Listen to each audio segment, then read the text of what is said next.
Almost there? Yeah, but I'm sorry to keep everybody waiting. 16 months ago, in April of 2023, I launched my campaign for President of the United States.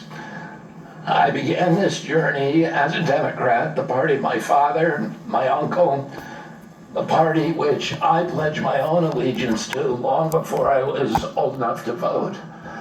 I attended my Democratic convention at the age of 6 in 1960. And back then, the Democrats were the champions of the Constitution, of civil rights.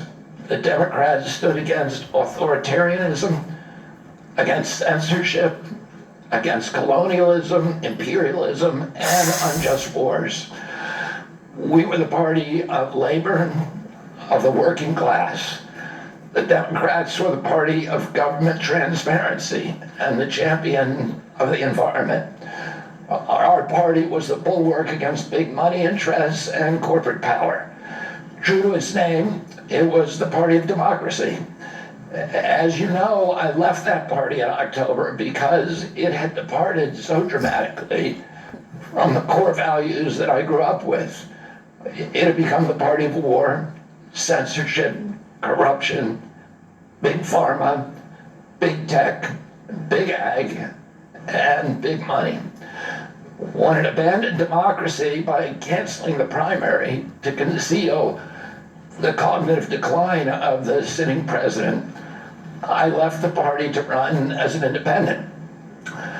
The mainstream of American politics and journalism derided my decision. Conventional wisdom said that it would be impossible even to get on the ballot as an independent because each state poses an insurmountable tangle of arbitrary rules for collecting signatures. I would need over 1 million signatures, something no presidential candidate in history had ever achieved. And then I'd need a team of attorneys and millions of dollars to handle all the legal challenges from the DNC. The naysayers told us that we were climbing a glass version of Mount Impossible. So the first thing I want to tell you is that we proved them wrong. We did it because beneath the radar of mainstream media organs, we inspired a massive independent political movement. More than 100,000 volunteers sprang into action, hopeful that they could reverse our nation's decline. Many worked 10-hour days, sometimes in blizzards and blazing heat. They sacrificed family time, personal commitments, and sleep month after month, energized by a shared vision of a nation healed of its divisions. They set up tables at churches and farmers' markets. They canvassed door to door. In Utah and in New Hampshire, volunteers collected signatures in snowstorms, convincing each supporter to stop in the frigid cold, to take off their gloves, and to sign legibly. During a heat wave in Nevada, I met a tall, athletic volunteer who cheerfully told me that he had lost 25 pounds collecting signatures in 117-degree heat. To finance this effort, young Americans donated their lunch money, and senior citizens gave up part of their Social Security checks. Our 50-state organization collected those millions of signatures and more. No presidential campaign in American political history has ever done that. And so I want to thank all of those dedicated volunteers and congratulate the campaign staff who coordinated this enormous logistical feat. Your accomplishments were regarded as impossible. You carried me up that glass mountain. You pulled off a miracle. You achieved what all the pundits said could never be done. You have my deepest gratitude, and I'm never going to forget that. Not just for what you did for my campaign, but for the sacrifices you made because you love our country. You showed everyone that democracy is still possible here. It continues to survive in the press and in the idealistic human energies that still thrive beneath the canvas of neglect, and of official and institutional corruption. Today, I'm here to tell you that I will not allow your efforts to go to waste. I'm here to tell you that I will leverage your tremendous accomplishments to serve the ideals that we share, the ideals of peace, of prosperity, of freedom, of health, all the ideals that motivated my campaign. I'm here today to describe the path forward that you've opened with your commitment and with your hard labors. Now, in an honest system, I believe that I would have won the election. In a system the one kind that my father and my uncles thrived in, a system with open debates, with fair primaries, with regularly scheduled debates, with fair primaries, and with a truly independent media untainted by government propaganda and censorship. In a system of nonpartisan courts and election boards, everything would be different. After all, the polls consistently showed me beating each of the other candidates, both in favorability and also in head-to-head matchups.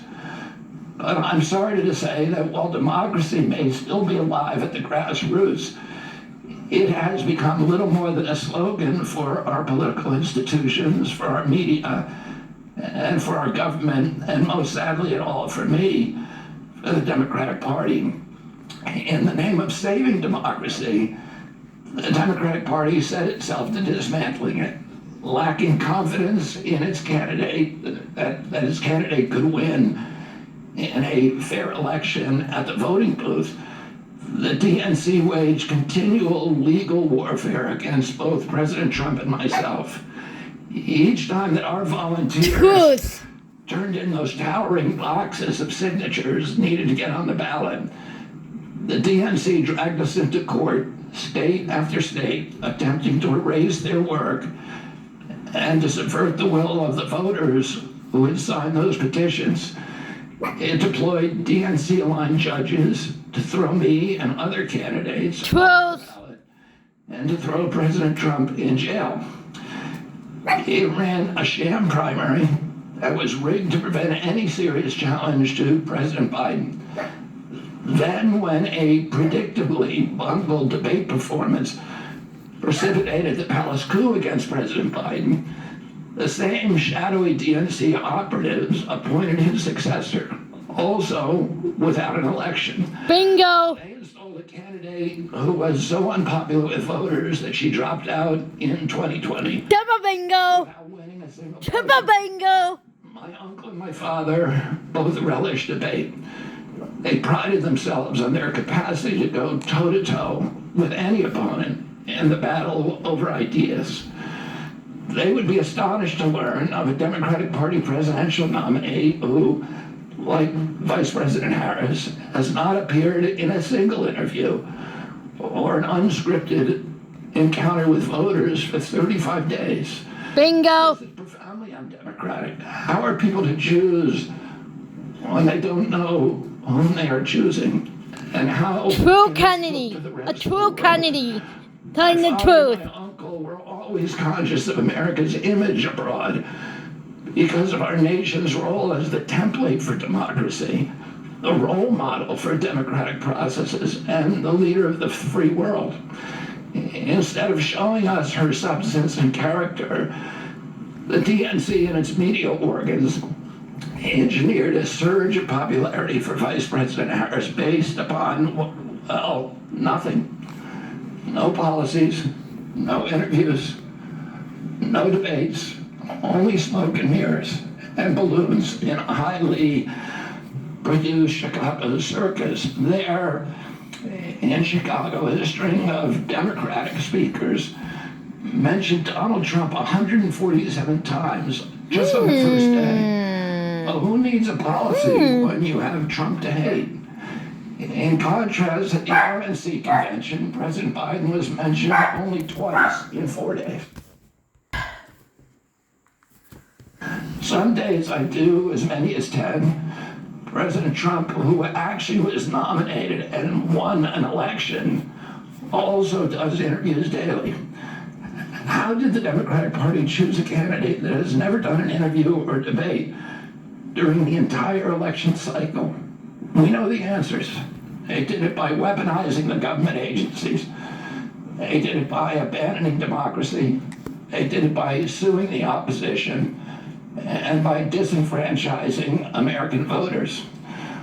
What most alarms me isn't how the Democratic Party conducts its internal affairs or runs its candidates.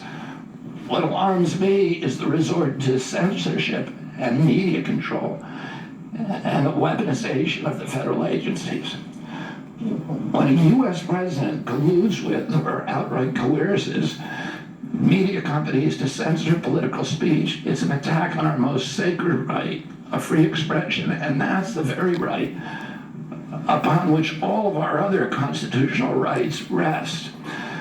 President Biden mocked Vladimir Putin's 88% landslide in the Russian elections, observing that Putin and his party controlled the Russian press, and that Putin prevented serious opponents from appearing on the ballot.